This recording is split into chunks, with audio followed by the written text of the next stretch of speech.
Well, good afternoon, and welcome to part three of our six-part series looking at the United States Constitution, past, present, as well as projecting onwards into the future. And we were talking when we were together on Tuesday, looking here in terms of the formal end of the American Revolutionary War.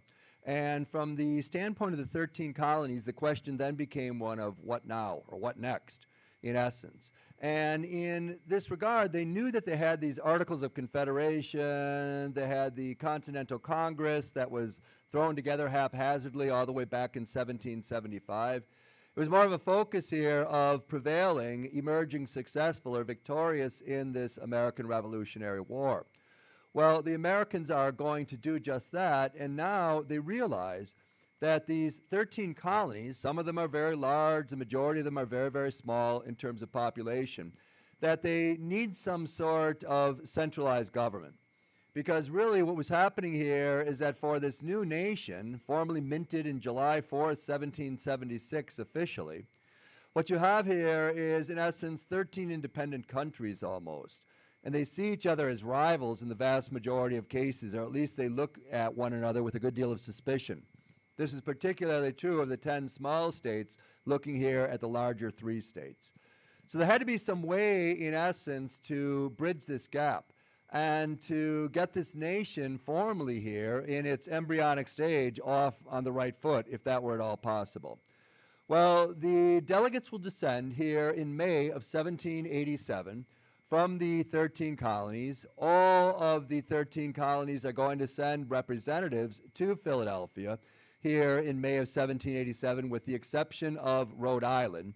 Rhode Island here is a small population entity. As far as they're concerned, what could come out of this is going to be nothing more than a way for the larger nations, or I should say rather the larger states, to take advantage here of the smaller states. There was also, as we referenced too in our presentation on Tuesday, a good deal of fear on the part of the Founding Fathers that you may end up here with something of an individual who is a king in everything but name. That would also be a disaster as far as the delegates were concerned, whether they were from a large state or a small state. Well, it is descend formally on Constitution Hall here in 1787, and we referenced here in the opening salvo on Tuesday, in terms of the convention itself, there were a total of 55 delegates present here on this first day. The majority of them would remain on through the summer and into September before all of this would be formally ironed out. But by the time all is said and done in September, only 41 of them were still there. Well, here what you have is a case of trying to move forward, trying to in fact formally sort out the best path possible. And what is imperative to understand furthermore is that for this nation, the United States, they have 2 major influences. The first major influence here was Britain and the British form of government. With this monarchy, obviously they're very, very well aware of the monarchy, but you also had here a legislative assembly there, a parliament, with a lower house, the House of Commons, and upper house, the House of Lords. So this is something here, judicial levels here as well across the island nation of Britain. And it's something that for the delegates at the Constitutional Convention, they're very, very well aware of that. And as far as they're concerned, there's strengths to that aspect. There's also things that we're not going to have any interest in. Second of all, the nation of France. And we spent a good deal of time looking at Britain and France and Britain and its rivalry in part 1 of our 6-part series last week. And the reason being here is that the French are going to have an enormous influence on the Founding Fathers. And this whole concept here of going back to Rousseau and his social contract, if you have a monarchy that is unjust, wherever it may be in the world, it is a responsibility here of the citizenry to rise up and throw off this yoke of oppression. Well, it fits in well with Thomas Jefferson, who is a child of the Enlightenment, no doubt about that, so too John Adams. Ben Franklin is heavily influenced by this as well. The list is endless of the Founding Fathers. You have here an overwhelmingly positive view of France. They are Francophiles through and through, because here you have the excuse to get rid of British monarchical rule on the eastern seaboard of North America. Well, we introduced also on Tuesday James Madison. And James Madison is given the title. He is given the title here of Father of the U.S. Constitution. This living, breathing document, the oldest constitution in the entire planet, up to and including the present day. What you have here is an individual who is going to do his homework. He's going to be giving a lot of speeches as well, as we'll be talking about on the floor here of Constitution Hall in 1787. But he is going to be looking here first and foremost at this birthplace of democracy, ancient Greece, in particular the city-state of Athens. A prominent civilization from 800 to 338 before Common Era, and in this regard, it's a primitive democracy, no doubt about that. This rule of the people, as James Madison will stress time and time again. But you also have a revolving door that you could, in fact, you're not going to be on any one of these two major entities in Greek democracy back in ancient history. The magistrates of the council, because you can only serve on it, you can only serve here on this for a one-year term. You cannot serve 2 consecutive terms. So when you go back here and you decide, because any citizen can participate here in the assembly, as we reference what it meant to be a citizen in ancient Greece, you had to be male, you had to be a landowner. So only 25% of the population in ancient Athens could actually participate in this process, but it's pretty amazing or impressive, all things considered, considering how many thousands of years ago it was. But your names here are drawn by lot to be on the magistrate of the council. And if you are on here either organization, you serve for 1 year and then you step down. And the following year, let's say your name's drawn out of that hat again to serve either as a magistrate or a councilman, you have to decline. You have to decline because there was a concern about somebody having too much power and a demagogue formally emerging here in ancient Greece. Well, he'd also look not just at ancient Greece, but also Switzerland. Also Switzerland. And in this regard, he found Switzerland having a great deal of commonality with this new nation, the United States. Switzerland was very small, just like the United States. Remember, the population of the U.S., it's projected to be by 1800 only 5 million people. It's very, very small, even by the standards here of this time period. At the time of 1776, you have just under 3 million people living in this nation at the time of the Declaration of Independence. Well, with Switzerland, there was this resistance to oppression. They were always able to remain neutral, to steer clear here of foreign policy of other nations, the larger, more prominent nations, especially Britain and France. Sidestepped this time and time again. And they were able to preserve for literally generations here this neutral stance. They had a people's militia. They had a government known from a standpoint of federalism. And as far here as James Madison was concerned, there was no sort of monarchical rule in Switzerland either. And this would be something that could also work. More of a present-day perspective here, or present day by the standpoint of 1787 for James Madison. Well, what you have is he comes forth with his Virginia plan. This Virginia plan. And with the Virginia plan in a step-by-step process, here, what you're looking at here is more of a case of an overview. Remember, we have those 3 large states, Virginia, as well as Massachusetts and Pennsylvania.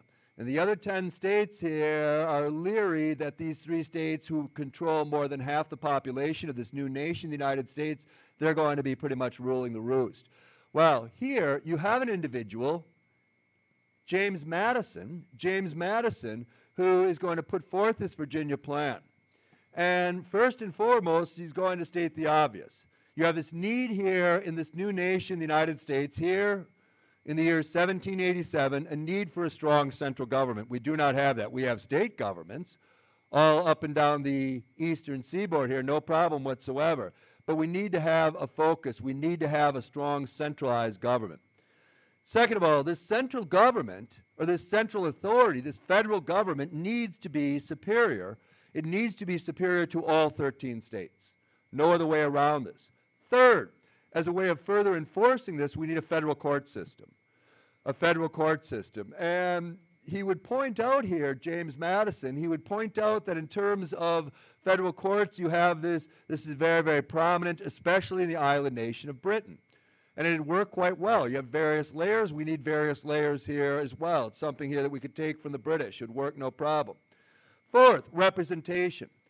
Representation should be based primarily in this new federal government, in this new centralized government, based by population. Well, that's one for the home team as far as the smaller states are concerned, because he's a Virginian. He's from one of the big states. From here, one of the big states. So representation needs to be based by population. So in other words, yes, Pennsylvania, Virginia, Massachusetts, with all due respect to the other 10 states, we matter more. We matter more. We carry here the greatest amount of clout in this new nation, the United States. And fifth and final, we're going to have a parliamentary assembly of sorts, what we can refer to here as Congress. And Congress has to have the authority to bypass states. So for example, if the state of South Carolina and the state of Virginia do not like something here that is being decided by this new central federalized government, if they don't like it, well, in that situation, too bad. Too bad, because the federal government is the ultimate authority, in particular here Congress, in terms of domestic policy and the way forward here across the board. James Madison was a very, very strong nationalist. By the same end here, the delegates from Virginia, his home state, as well as Pennsylvania also supported here his plan. It's kind of like a rough foundation, a rough sketching out, so to speak. But by the same end here, they believe, many of the delegates, especially from Pennsylvania and Virginia, that what's also needed is a strong system of checks and balances.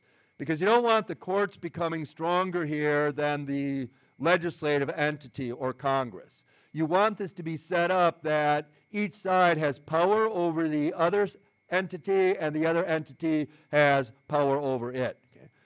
That neither or none of these entities or these divisions, whether it's the courts or a legislative assembly, becomes too powerful. It is something here that needs to be avoided, and avoided like the plague.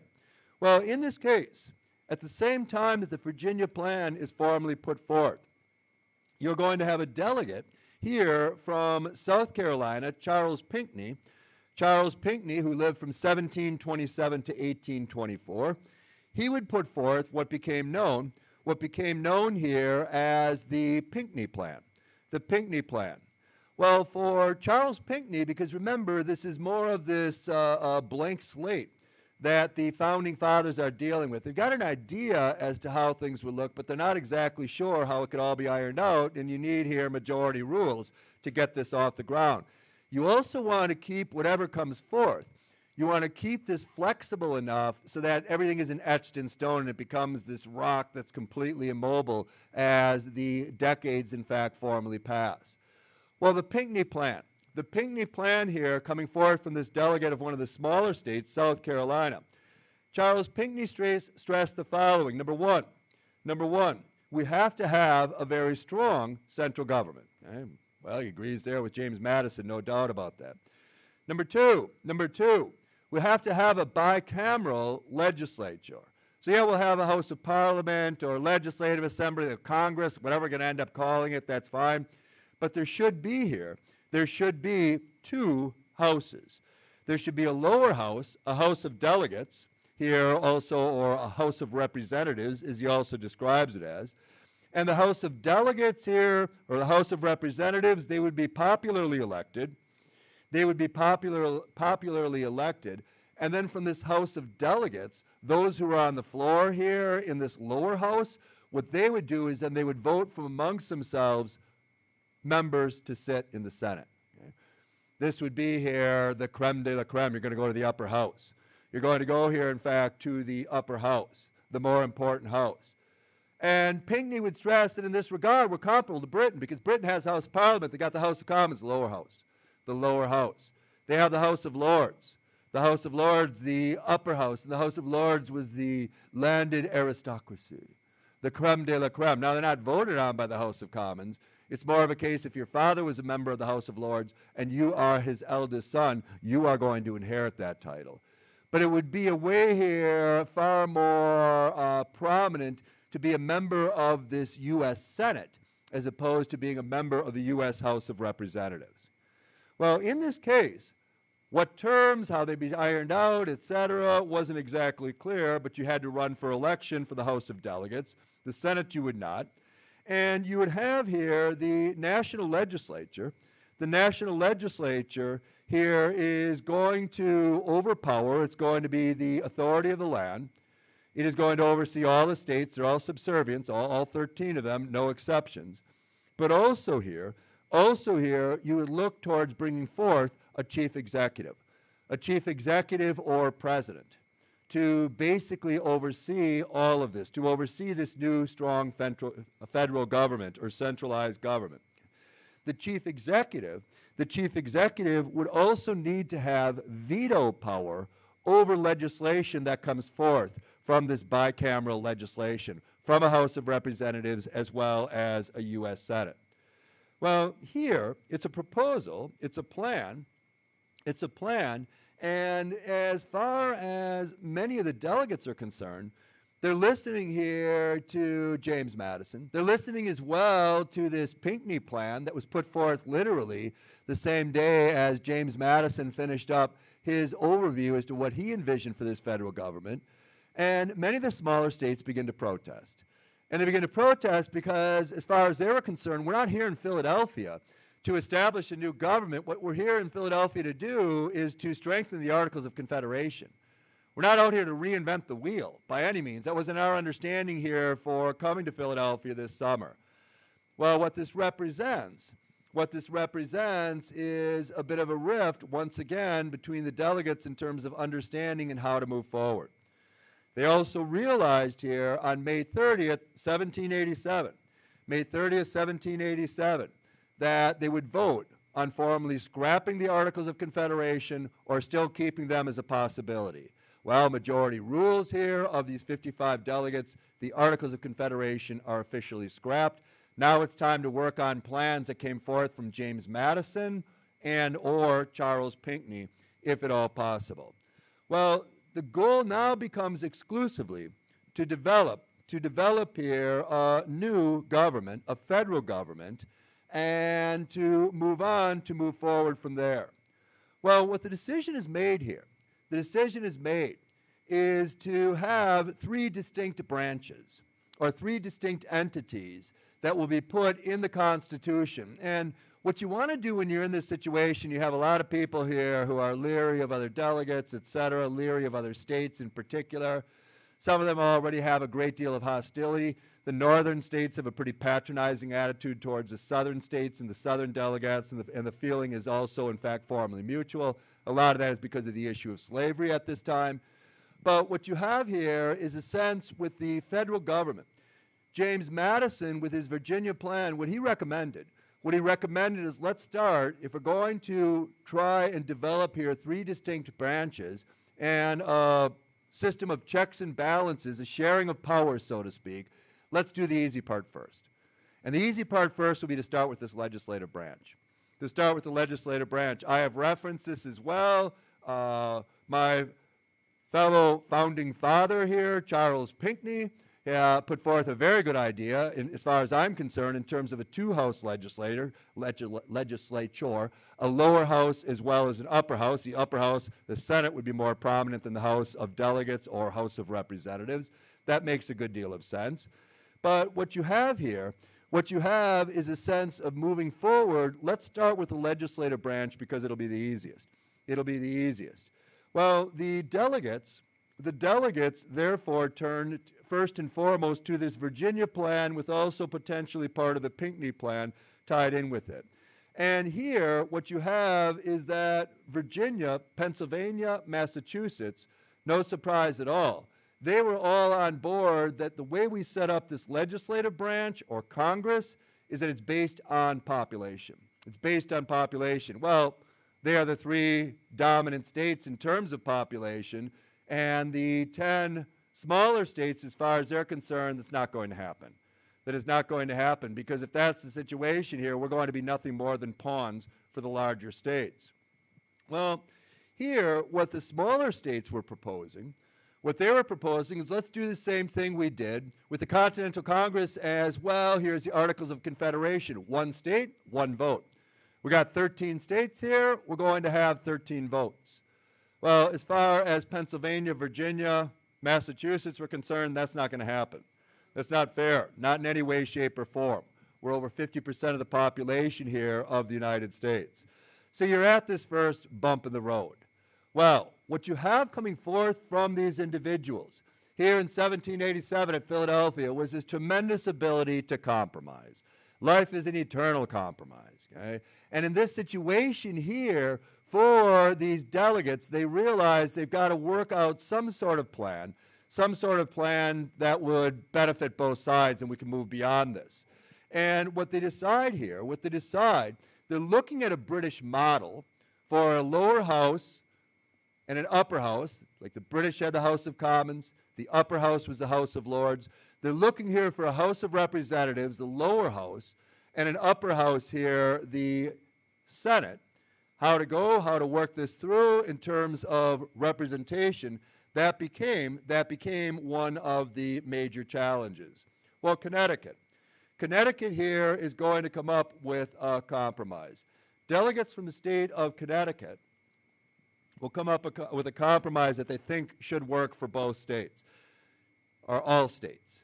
And what you have here is a situation that indeed Connecticut stresses here that we all recognize the larger states deserve a good deal of influence, perhaps more influence than all of us smaller states. We get that. We understand that. If we were a member of the Pennsylvania delegation or Massachusetts, or we were a member here of the Virginia delegation, we'd feel the same way, pulling for the home team.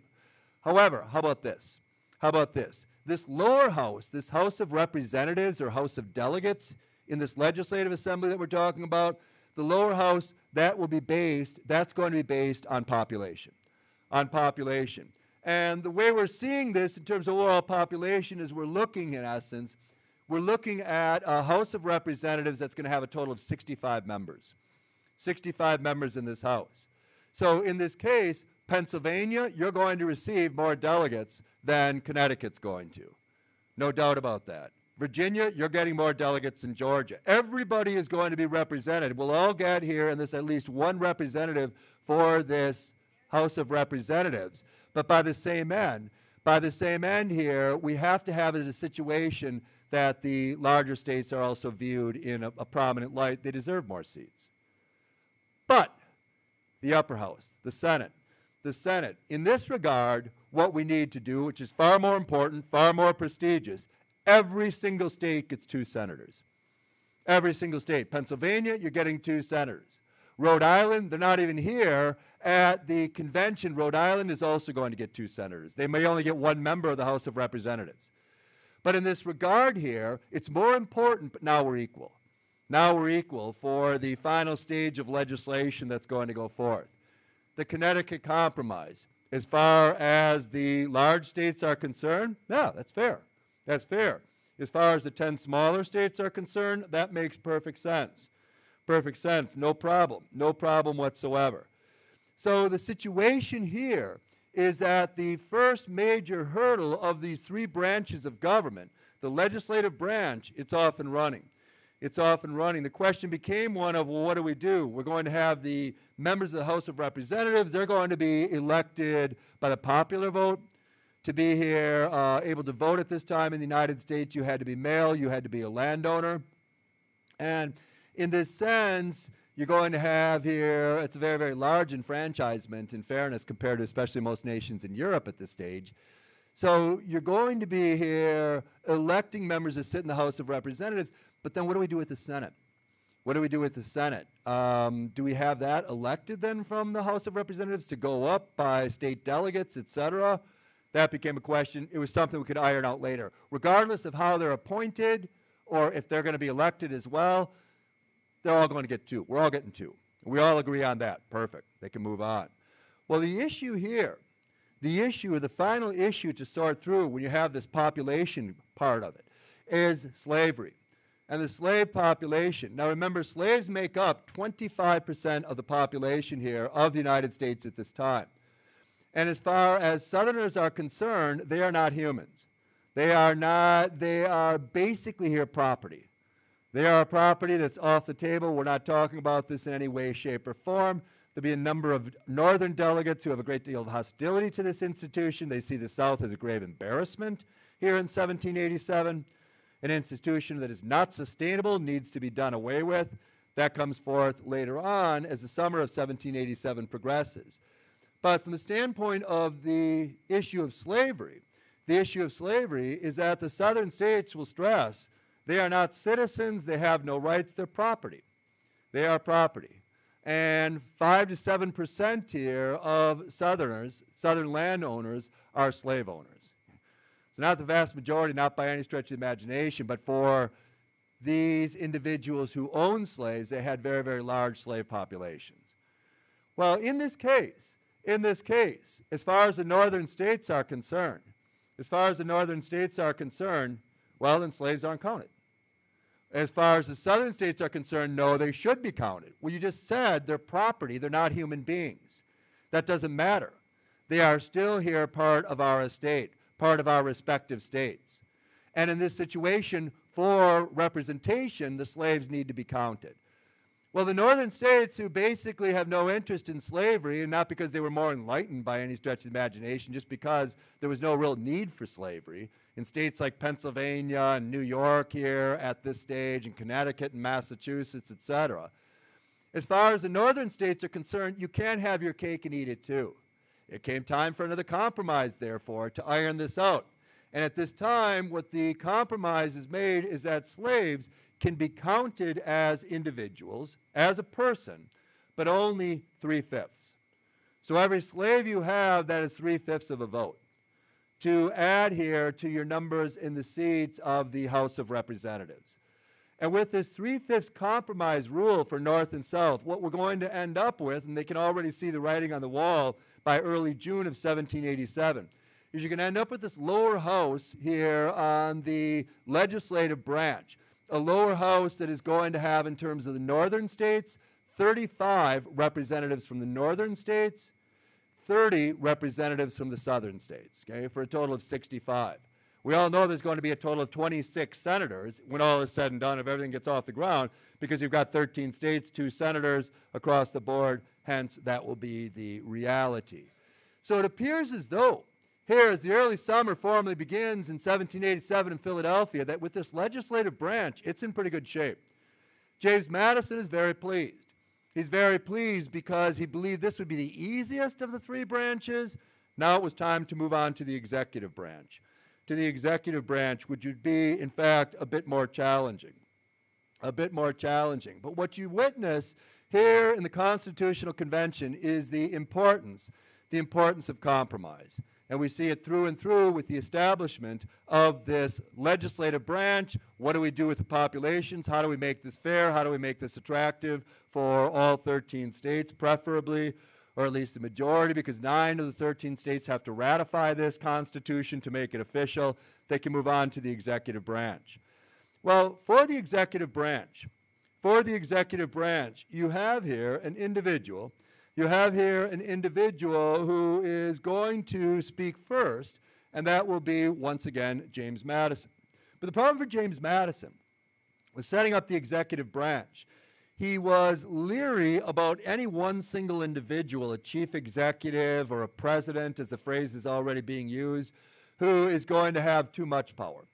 He'll have, in fact, here too much power. And there's really no precedent from Madison's standpoint, because his whole focal point is ancient Greece. There were no chief executives there. There's a fear of a demagogue, in fact, quite frankly, in ancient Greece. So you steered completely and utterly clear from that. By the same end, Switzerland didn't have any sort of chief executive here in the late 1700s. There was more of a case of symbolism for loud voices or significant voices here in Switzerland. But no single person would have too much power. And by the same end, adding to that point, 3 for Madison is you can't have anything like a king. Because otherwise, what was the point of this revolution? What is the point of all of this? We're not going to have another George III who could become something of a George III or his successors in time, and we'd be right back to square one. And this experiment that we have here for this federal republic would be for naught. Well, James Wilson James Wilson is going to step in. And from James Wilson's perspective, from his standpoint, he believed firmly that you need a strong executive. You need here a strong executive, and that this individual, Wilson stressed, this individual had to have the ability to make or declare war. Make or declare war.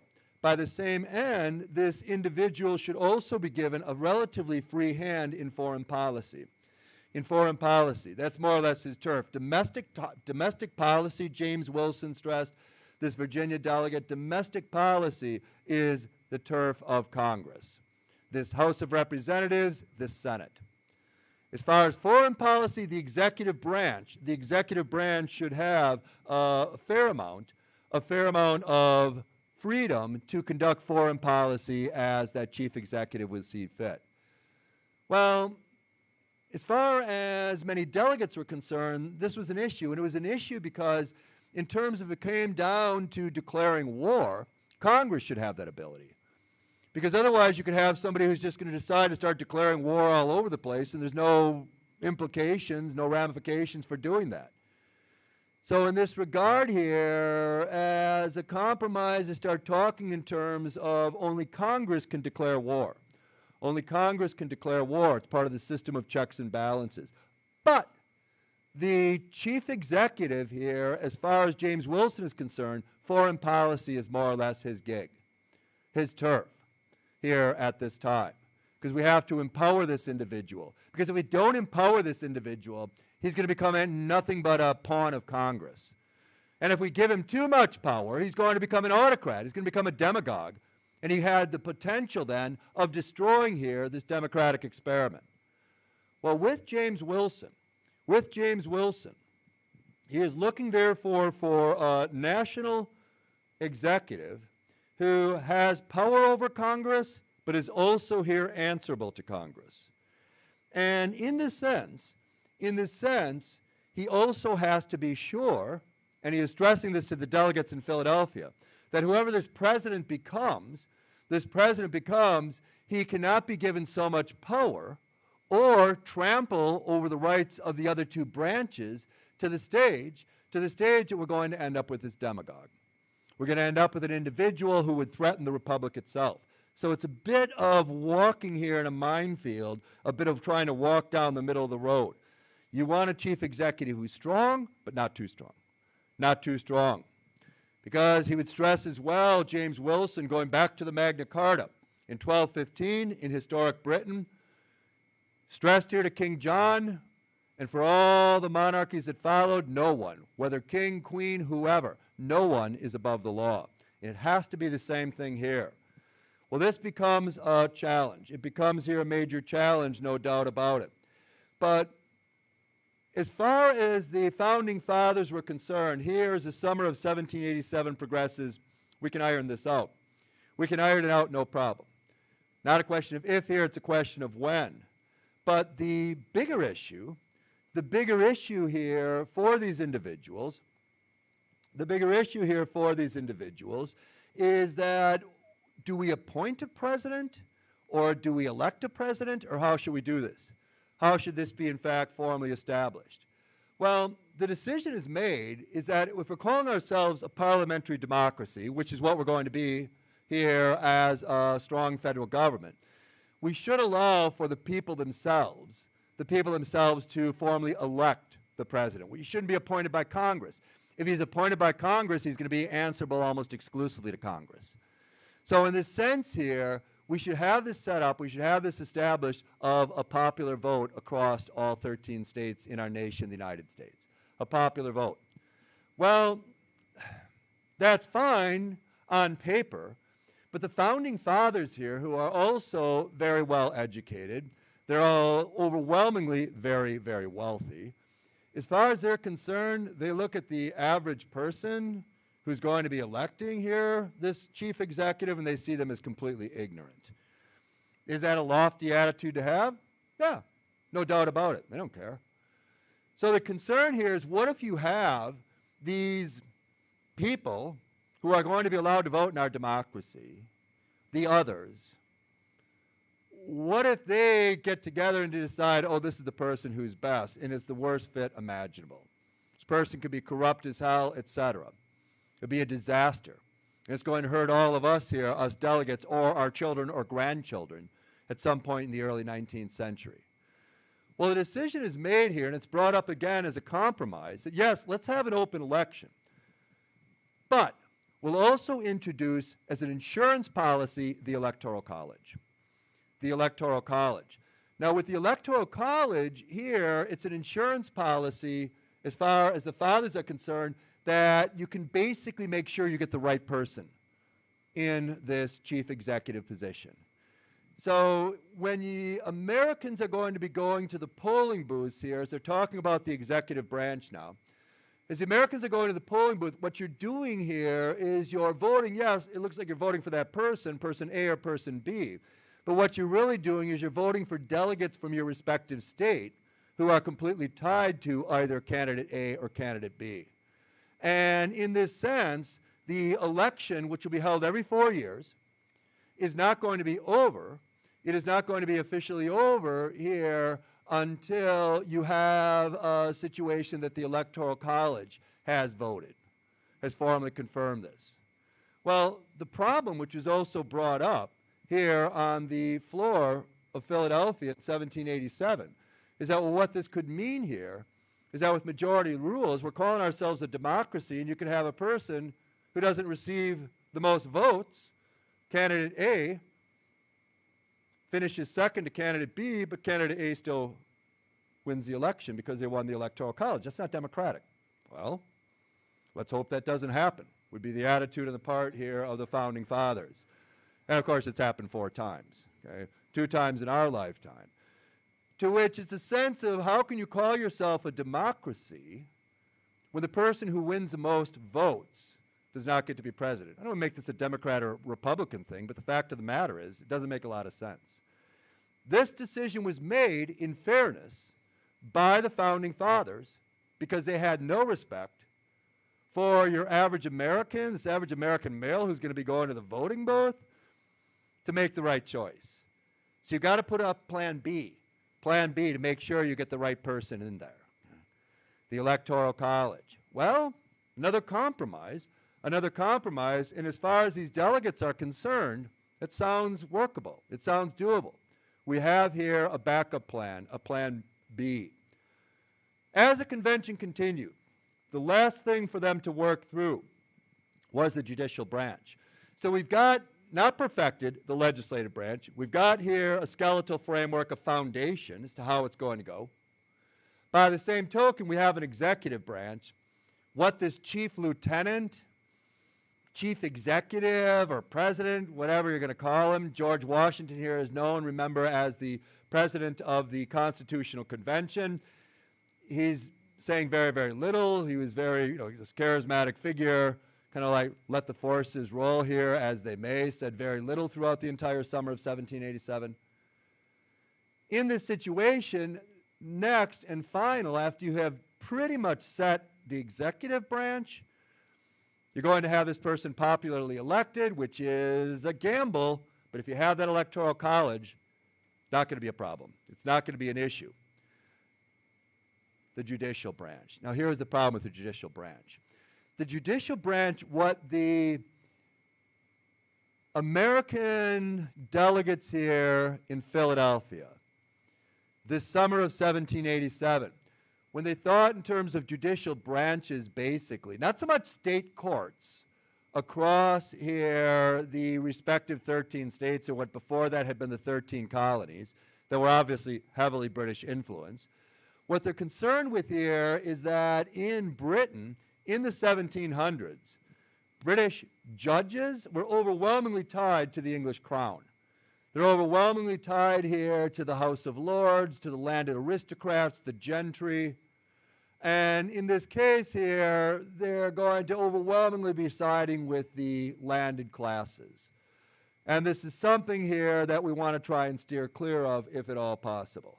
So to try and get beyond this, it seems like a bit of a contradiction in terms of how you're going to elect a president versus the judges and being concerned, but by the same end, what they had is this representation. They don't want a king, God, no, absolutely not, for the executive branch. But they don't want, by the same end, here in terms of the judicial branch, that these federal judges are all going to be simply mere pawns of the chief executive, of the executive branch, because that's going to further empower the executive branch. So how to work around this? This became here in essence a major question, a major issue.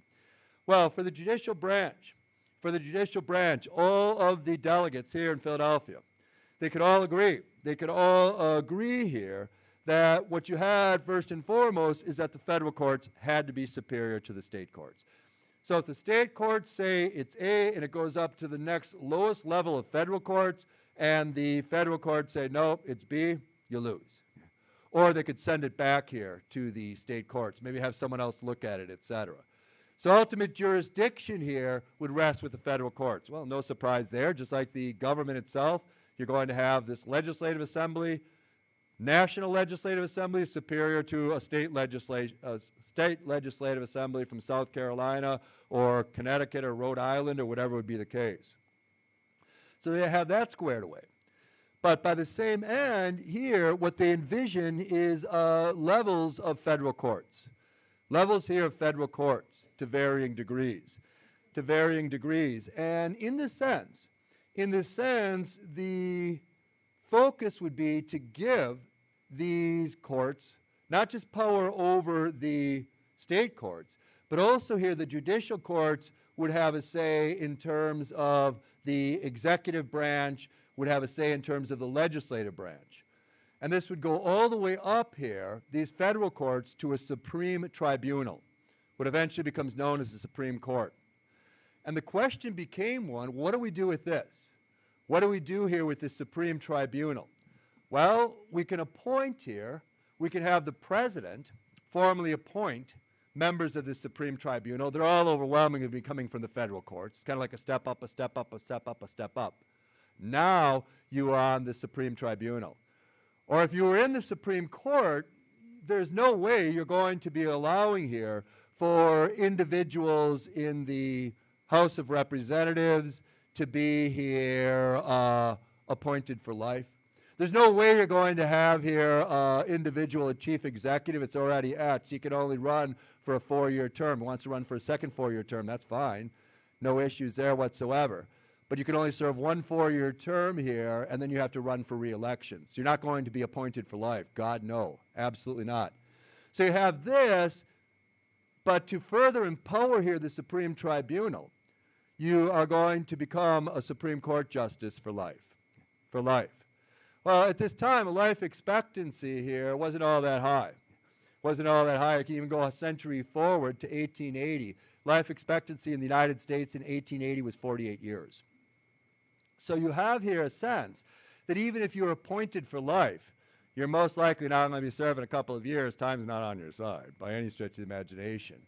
So an exception is going to be made in this regard. The other question came up, well, okay, so we've got 2 senators. We're going to have 65 members here in the House of Representatives. We'll have 1 chief executive from the sound of things.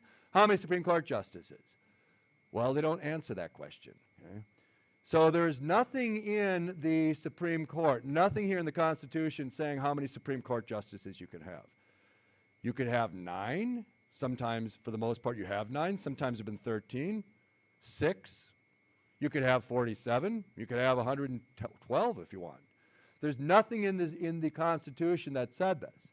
So for the most part here, in terms of the court, it's going to be viewed as above it all. But it is going to be interpreting the Constitution, and it's something that's necessary, obviously, as the years progress, because they know the nation is going to be changing, hopefully growing, hopefully prosperous. But here you want this flexibility to change things as well. But you want to here be sure that you have the judicial branch has some power as well. These federal courts especially, also the final say, ultimately the Supreme Tribunal or Supreme Court. The 3 branches therefore are pretty well set. They're pretty well set, at least foundationally, here in the summer of 1787. But what's happening is there's a lot of debate and bickering going on, so on and so forth, And alternative plans are also going to come to the floor. Alternative plans will come to the floor. And with this first alternative plan, it was called the New Jersey plan. So you've got the Virginia plan with some add-ons. Now you have this New Jersey plan. The New Jersey plan here stressed the following. Number one, you're going to have one parliament and one parliament only, Congress.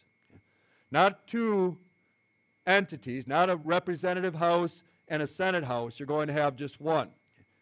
And each state, as far as New Jersey was concerned, each state gets one vote in this Congress. You're going to have a total of 13 votes. That's it. One person, one representing each state. Number two, this chief executive, the chief executive is to be elected by Congress, and by the same end can serve just one term, one 4-year term, that's it. And this chief executive can be removed from office if the majority of the state governors decide he should be removed. Decide here he should in fact be removed. Number three, all federal judges, not just the Supreme Tribunal, but all federal judges are to serve for life. They are to serve for life, and they are to be appointed here exclusively by the chief executive. Well, the New Jersey plan was kind of controversial, putting it mildly. Alexander Hamilton, prominent member here of the United States government, also prominent as the member here of the state of New York at the Constitutional Convention.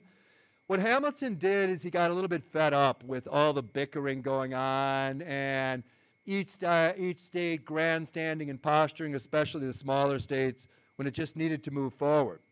So what Hamilton comes up with here, what he comes up with at the end of summer of 1787, is what he himself refers to as the Hamilton Plan.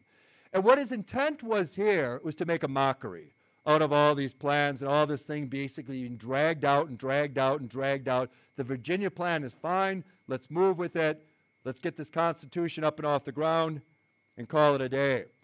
The Hamilton plan stresses in a similar fashion to his frustration as was coming forth. Number one, this is going to be very similar, the American Parliament to the British Parliament. We're going to have a lower house, we're going to have an upper house, elected to 3-year terms. Number two, members of the Senate have, as an opportunity, the ability to serve for life if they so chose. The executive branch will have here this chief executive or president who is going to be chosen here as well by this lower house of Congress and is also going to be serving for life. The judicial branch, the executive branch is also going to have absolute veto power over all bills. So if this chief executive who's serving for life doesn't like what he's seeing, he can veto it. And that's it, no more. The judicial branch here would be appointed as well by Congress, and would also be set up to serve for life. What you have here is a situation is that Hamilton wants to bring his plan to the floor for vote because he knows there's no way in hell it's going to pass. They don't even vote on it. He's fine with that. What he wanted to do here was to recognize the fact of needing to move forward. By the same end, the New Jersey plan will be voted on. It will be voted on, but it will be defeated. It will be defeated by 7-3 in terms of the respective states voting for it. As time moves on, the smaller states become all the more concerned, all the more disillusioned that they're going to be dominated in this new federal government by the 3 big states. And you have here individuals who are going to speak out. Gunning Bedford Jr., who is a delegate from Delaware, stated the following, and it was an open threat to the larger states across the Constitutional Convention, and I quote, "The small states will find at some point or another a foreign European ally of more honor and good faith who will take us by the hand and lead us smaller states all to justice." Well, a little bit of tension here as time in fact moves on. Well, what you have by the time we get to September of 1787, is all sorts of revisions, all sorts of speeches had taken place, etc. And you have here some of the delegates really dominated in terms of having the floor and talking about what the nation should be, where it should be headed, etc. But you have here, for example, James Madison would give a total of 161 speeches here in Philadelphia during this convention from May into September. James Wilson, who we talked about, he was prominent with the executive branch, also from the state of Virginia. James Wilson gave 168 speeches of all here, making him the second most individuals here at the convention to come forth with plans or ideas or whatever the case would be. But the grand champion of all here was Gouverneur Morris.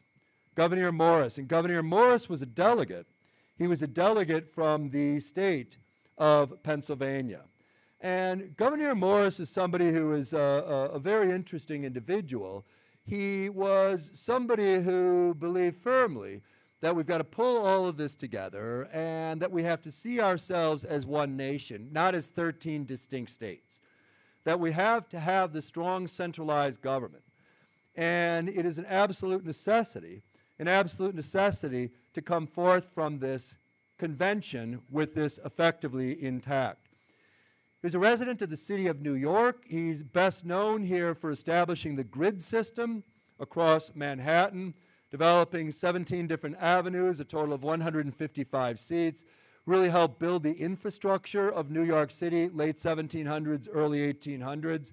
Theodore Roosevelt, eventual Republican president of the United States, this was one of his great heroes. He wrote here a biography of the life and times of Gouverneur Morris and the impact he had on New York City, as well as the United States when it was in formally its infancy. Well, what he's going to come forth with here is Gouverneur Morris, who at the convention had given all of these speeches. He had been heavily involved in the revisions, going back and forth, trying to help here the smaller states, because he could also stress, I'm from a small state. New York at this time was one of those 10 small states. To try and bridge here the gap, worked effortlessly along this road. He would be given here by the delegates a way as the Constitution is setting forth, is coming into play effectively, more and more, the preamble to the Constitution needed to be effectively written.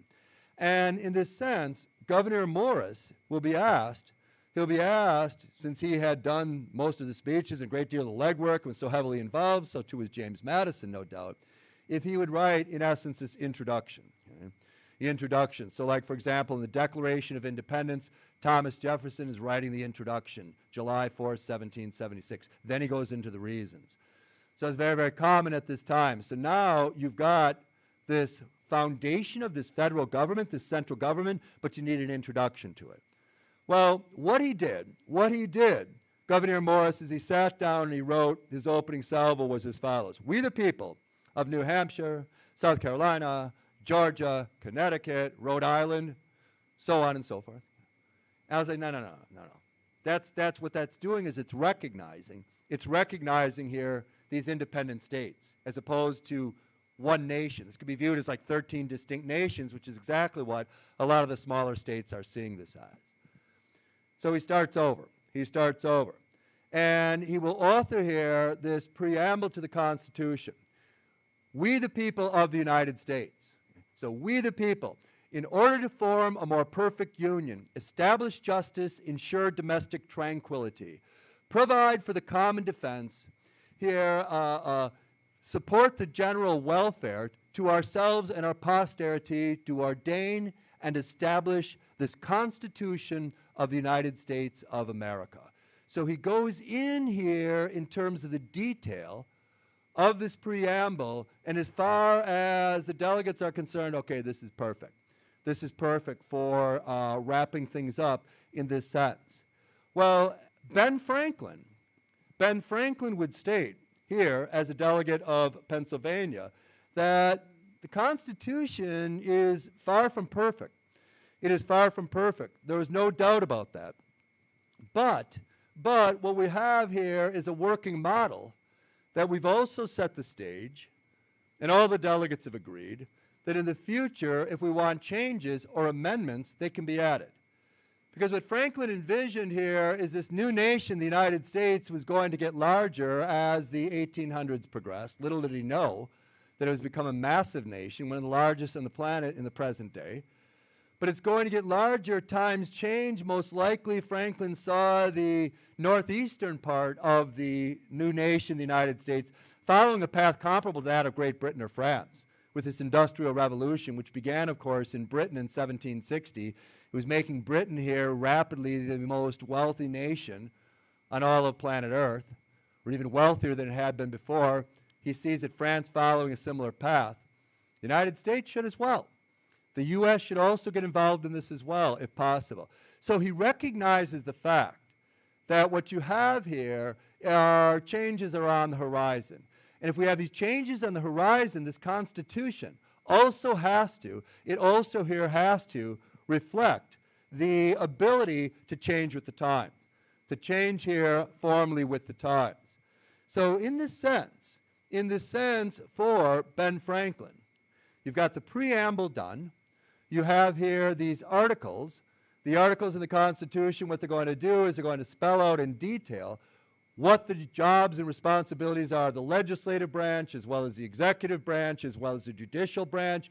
You have this system of checks and balances, because it is absolutely imperative that not one of these three branches here oversee or push on the others and emerges as the dominant force, because it will be a very, very dangerous situation. And as I referenced before, I'll reference again, the greatest concern for the Founding Fathers was the executive branch, because it was most likely here to be corrupted. What you have here is a sense that as far as James Madison is concerned, all things considered here, this is as close as we could get, as good as we can get for now. It's imperfect. Ben Franklin would stress the same thing. This document's imperfect, but it's a significant start. And it's flexible enough, this living and breathing document, that hopefully with amendments added, it can change. It will be formally able to change here with the time. On September 17, 1787, the Constitution here would be formally signed. And the Constitutional Convention would now formally wrap up, it would come to an end. Well, what this meant is that just because you have this document, this Constitution, system of checks and balances, the three branches, etc., just because you have it doesn't mean that it's official. Because now it has to go to the state legislatures in all 13 states. Rhode Island, remember, they weren't even there. So it's got to go to the state legislatures to be, in fact, formally ratified. And here, with the 41 delegates who were still there, 38 of them, not 41, but 38 of them would end up signing it. The other three had major issues still with the Constitution. Well, to get this ratified, you need 9 of 13 states. And the issues are coming back almost immediately from these state legislatures. And the issues that are coming back, especially, one of the biggest of all was Massachusetts. And the issues here that Massachusetts had is that they wanted more insurance policies. They wanted more care to be taken. We need amendments. We've signed off on this. Yes, fire. That's great. That's fine. But we need here amendments put before we are actually going to approve this. From James Madison's perspective, absolutely not. Absolutely not. The Constitution is fine the way it is. Well, it comes back here from other state legislatures that unless we get here a Bill of Rights, unless we get a full 10 amendments, we're not signing. We're not going to ratify this. And you need 9 states to ratify this. So James Madison realizes he has no choice. He has no choice. He promises a Bill of Rights will be added, that a Bill of Rights here will be added. But you need to sign this document. We need to ratify it. We need to get it off the ground effective immediately. On December 7th, 1787, Delaware became the first of 13 states to effectively sign the U.S. Constitution. Followed then in rapid succession by Pennsylvania, New Jersey, Georgia, and Connecticut. In February of 1788, Massachusetts would ratify this Constitution on the basis here that the Bill of Rights is forthcoming.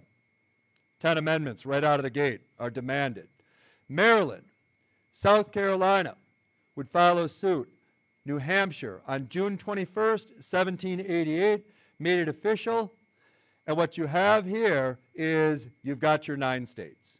The federal government under the United States Constitution would effectively begin working on March 4th, 1789.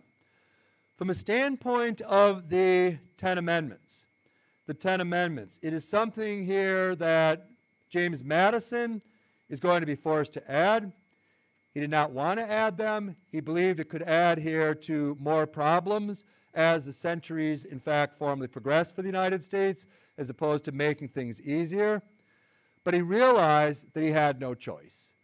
Therefore, he will follow through on his promise to add these 10 amendments, these Bill of Rights, which would then also have to be ratified as well to be added to the Constitution. Some of the more prominent: the first Bill of Rights, freedom of speech, freedom of the press, freedom of religion, the right of people to peacefully assemble. We'll be tied in on that. The United States was a Protestant nation for Protestant people exclusively. White Anglo-Saxon Protestants across the board. Catholics, if you're a Catholic here in colonial America, you are second class, clearly. You were forced to live in the colony of Maryland, or the state of Maryland, which is where all the Catholics lived. But they're a very small population, 3% of the population overall. Jews in America were even a smaller population here, about 1/5 the size of the Catholic population in this nation. Well, you're going to etch in stone in terms of this Bill of Rights that all American citizens have these rights: freedom of speech, press, religion, the right of people to peacefully assemble. Second major Bill of Rights: a well-regulated militia, the right to bear arms. In the present day in the United States, you have at least 400 million guns, and you have 340 million people. Some estimates go higher to 500 million guns. And you have here, in terms of the death toll, one of the highest on the entire planet. And in this situation, it's a constitutional right. It's in the Bill of Rights, absolutely. At the time it was written here and added by James Madison, under pressure coming from Massachusetts, the concern on the part of the smaller states is that we still don't trust those larger states. And if these larger states here are going to start pushing us around, we want to keep our guns. We want the right to bear arms, to protect here South Carolina from Pennsylvania or from Virginia or whoever. So in this situation here, you have this constitutional right, part of the Bill of Rights. Number 2, the right to bear arms.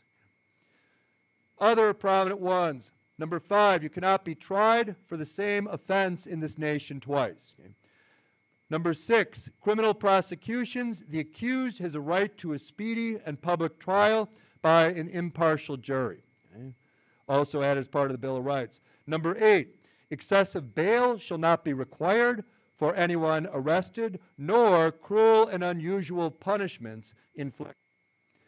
And Part 10, powers not delegated to the United States by the Constitution are reserved to the states respectively or to the people. So in this sense, and as we're going to be moving on here, wrapping up today, what you have is a sense that to get a constitutional amendment is very, very difficult. As I may have referenced in our opening salvo, you have had proposals of 11,470 amendments since 1791. Of those 11,740 amendments, only 17 have made it. Just 17. Those first 10, we've got a total of 27 amendments. The first 10, that's the Bill of Rights, right out of the gate, 1791. And they were necessary to act in good faith as far as Madison was concerned, by the same end, to make sure everybody was on board, not as suspicious or not didn't feel as threatened. Hence, in terms of the right to bear arms, from the time of that, where it was written, it was a legitimate fear on the part of the smaller states, and understandably so. But you have here this living, breathing document that if alterations are necessary, they will in fact be made. But when you have a track record from this time onwards of just 17 new amendments and nearly 12,000 proposed amendments, I'm not saying it's impossible, but it's very, very difficult to see this through, and perhaps this is what the founding fathers were in fact actually after right out of the get-go.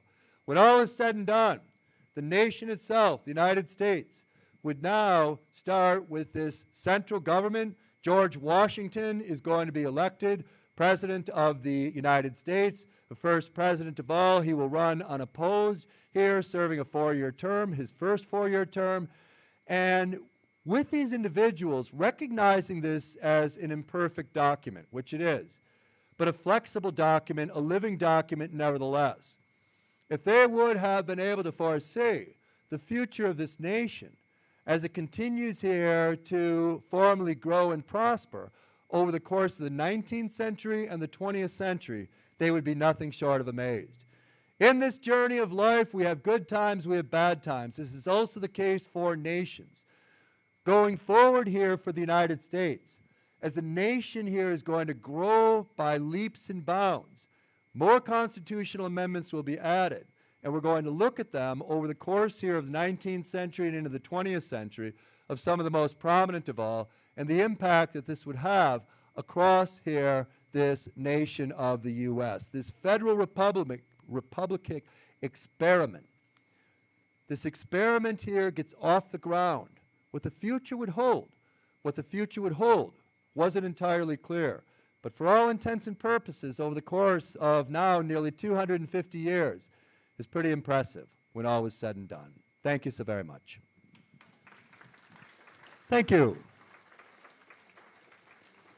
So we set the foundation of the Constitution, and what we're going to do in our 3 lectures that follow is we're going to look at it in action. Okay?